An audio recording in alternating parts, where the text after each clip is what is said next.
핵융합은 고에너지의 플라즈마 상태에서 원자핵들이 융합되어 더 무거운 원자핵이 되는 반응을 말합니다. 이 과정에서 질량이 손실되는데 이 손실된 질량은 막대한 에너지로 전환되게 됩니다. 이 에너지를 전력 생산에 활용하는 것이 바로 핵융합 발전입니다. 핵융합 발전 역시 원자력 발전에 속하며 과학자들은 핵융합 발전을 미래를 바꿀 궁극의 에너지원으로 생각하고 있습니다. 현재까지 인류가 구축한 기술 수준에서 실현 가능한 가장 이상적인 발전 방식으로 평가받기 때문입니다.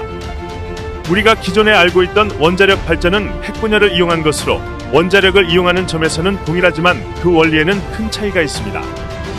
핵분열은 우라늄 등의 중성자를 충돌시키는 과정에서 생산되는 에너지를 이용해 전력을 생산하는 것으로 석유나 석탄 등의 화석연료를 이용하는 전력 생산 방식의 온실가스 배출이 적고 저렴한 비용으로 큰 전력을 생산할 수 있다는 장점이 있습니다. 그러나 발전소 건설을 위해 거대한 부지와 건물이 필요하고 사고 발생 시 주변 환경이 초토화될 위험성이 존재하며 발전이 끝난 뒤 위험한 방사능을 방출하는 핵폐기물 찌꺼기가 남는다는 큰 단점이 있었습니다. 그러나 핵융합을 이용한 원자력 발전은 이러한 핵분열 발전의 모든 단점이 존재하지 않으며 온실가스 배출 정도나 전력 생산량 부분에서도 핵분열 방식과는 비교가 불가능할 정도로 뛰어납니다. 핵융합 발전은 수소를 연료로 사용합니다. 수소는 구하기도 쉽고 양도 넉넉하다는 장점이 있습니다.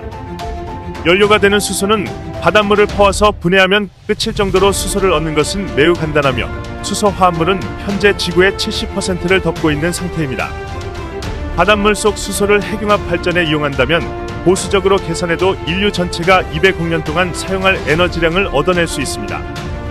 뿐만 아니라 발전 과정에서 핵물질의 연쇄 반응이 이루어지지 않으므로 폭발 위험이 없으며 수소는 공기 중에도 다량 존재하기 때문에 연료가 누출되어도 아무런 위험성이 없습니다.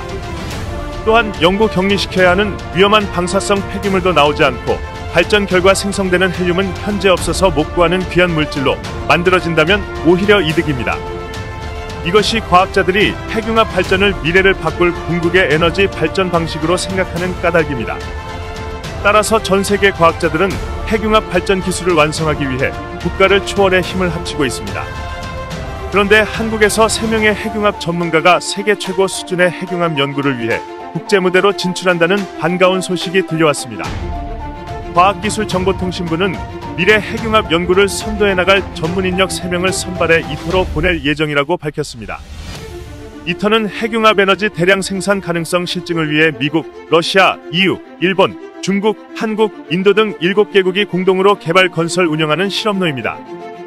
지난 2007년부터 프랑스의 건설이 시작돼 2025년 완공을 목표로 하고 있으며 올해 6월 기준 전체 건설 공정의 77%가 완료되어 완공을 앞두고 있습니다.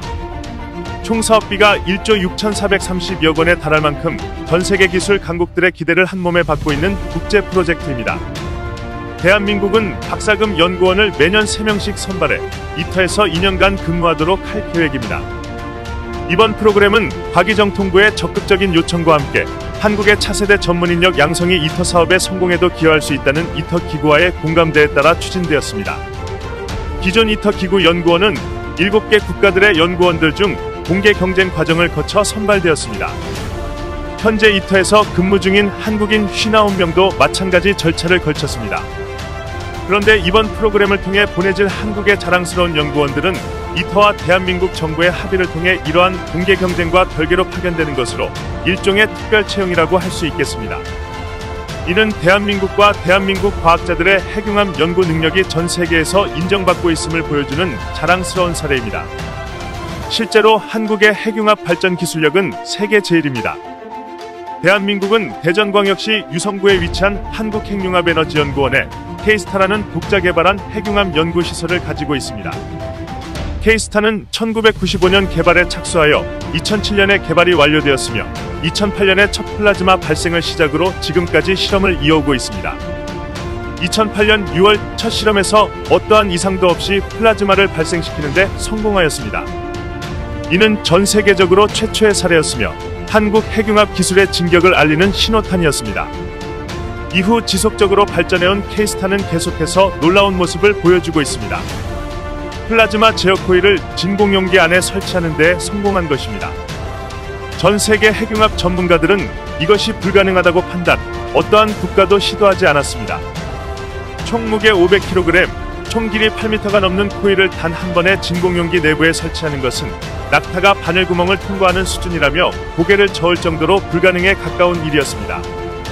그러나 2010년 4월 4일 결국 설치에 성공시키며 낙타를 바늘구멍에 통과시켰고, 이를 핵융합연구국제기구인 이터에서 모범 사례라고 칭찬하며 이를 반영하여 이터의 설계를 한국의 K스타처럼 변경하겠다고 발표했습니다. 이를 계기로 현재 K스타의 연구진들은 이터의 설계를 검토, 자문해주는 역할로 활약하고 있습니다. 한국의 원자력 과학자들이 전 세계 기술 선진국들이 모인 곳에서 선생님 역할을 맡게 된 것입니다. 뿐만 아니라 2019년에는 세계 최초로 섭씨 1억 도 이상의 초고온 고성능 플라즈마를 1.5초 이상 유지하는 데 성공하였는데, 2021년에는 30초간 유지하는 데 성공하며 자신의 기록을 갈아치웠습니다. 핵융합 기술에 있어 대한민국의 경쟁자는 자기 자신밖에 없는 것입니다.